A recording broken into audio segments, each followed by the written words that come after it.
The Northern Belle herself having serviced this route for the past 82 years.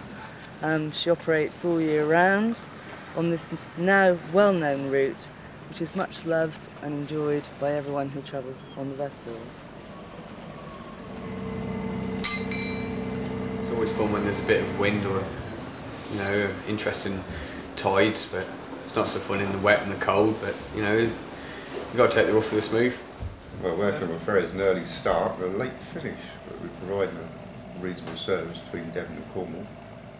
A lot of the locals use us morning and evenings, and it's good for people on a day out in the park or a day in Plymouth. Long room, Northern Belle, Cremel to Stonehouse for 14. Thank you, long room.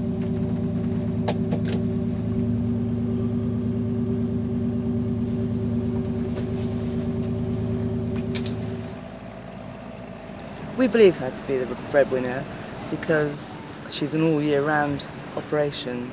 The cruising side is only seasonal, but the Cremel ferry operates all but 3 days of the year: Christmas Day, Boxing Day and New Year's Day.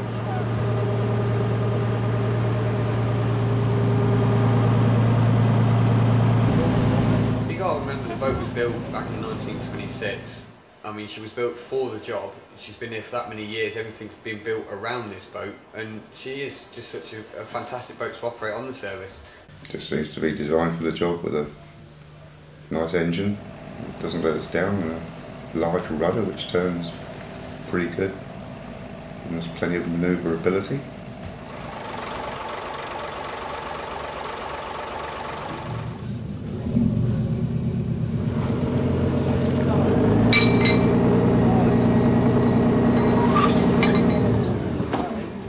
The local crews have been handed down experience from previous crew members. She operates the main, quick and efficient route crossing the Tamar. She's part of the scenery here at Cremel. She's well filmed by local TV and of interest to the local radio. She's just a much loved part of this area. The crew are so experienced and so helpful, and like I said, their customers, travelling public, or their safety is paramount, that they practically lift me on and, make sure I'm all right, and take my bag. I don't have to carry a bag aboard. They bring that over. It's perfect. She's low in the water for stability, and she's robust. So she is an ideal vessel to perform this service. I mean, you have the odd times. I mean, especially weekdays, we always try our very best to keep running. I mean, you have days where it's a certain hour of really rough weather, but it normally dies down. It's very rarely it lasts all day. There was physical warnings of impending bad weather, which in the style of gale cones, and I recall that if one gale cone went up, the ferry was fine. Once the second one went up, the warning, I mean, that was a force 9. And dependent on which way the wind was blowing, if it was shooting in through the mouth of the river, that effectively could stop the ferry. Actually, back in January, February was the worst one. Me and Reese coming across here on a southerly gale force 10. And Robert came out of his house because we started turning at Cremel, and he never seen us again until he turned round. And that was a rough day.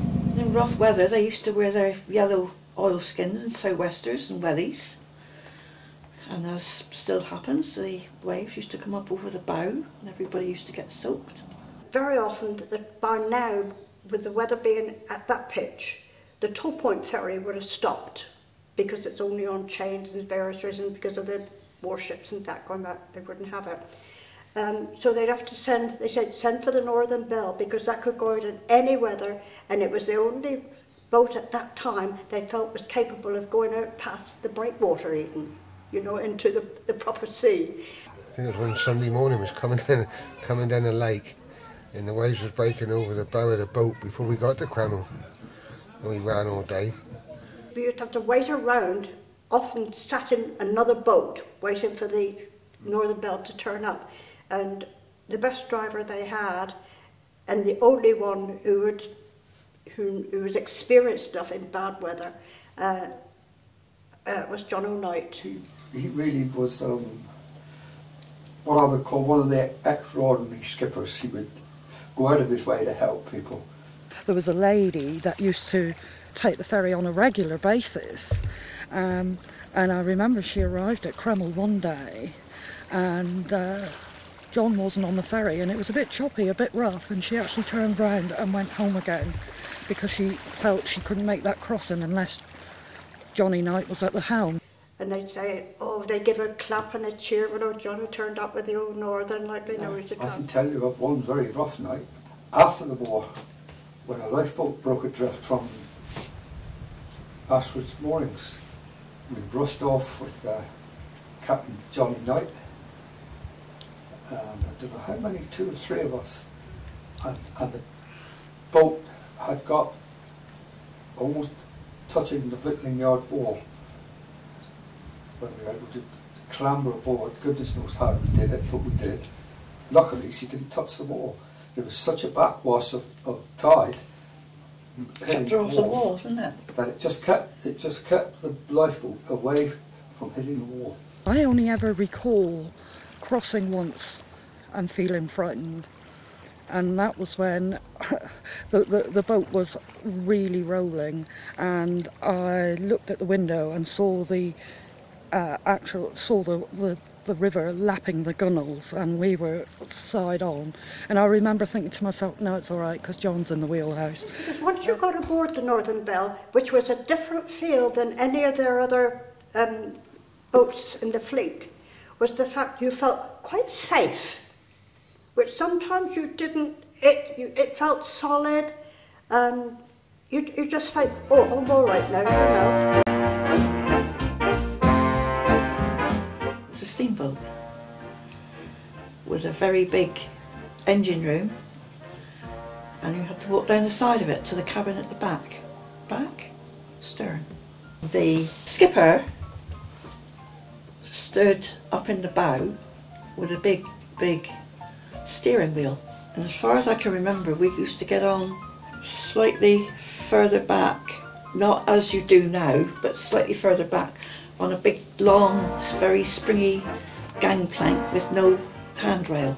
I think the gangplank was about 1 foot wide, wasn't it?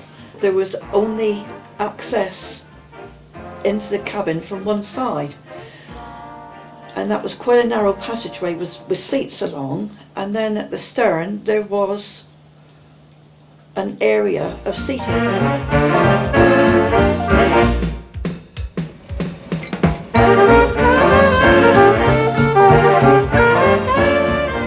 This is Kreml Ferry, linking Plymouth with Kreml. But much more important than that, it's a ferry service that links Devon with Cornwall, and possibly one of the oldest water links between the two counties in existence.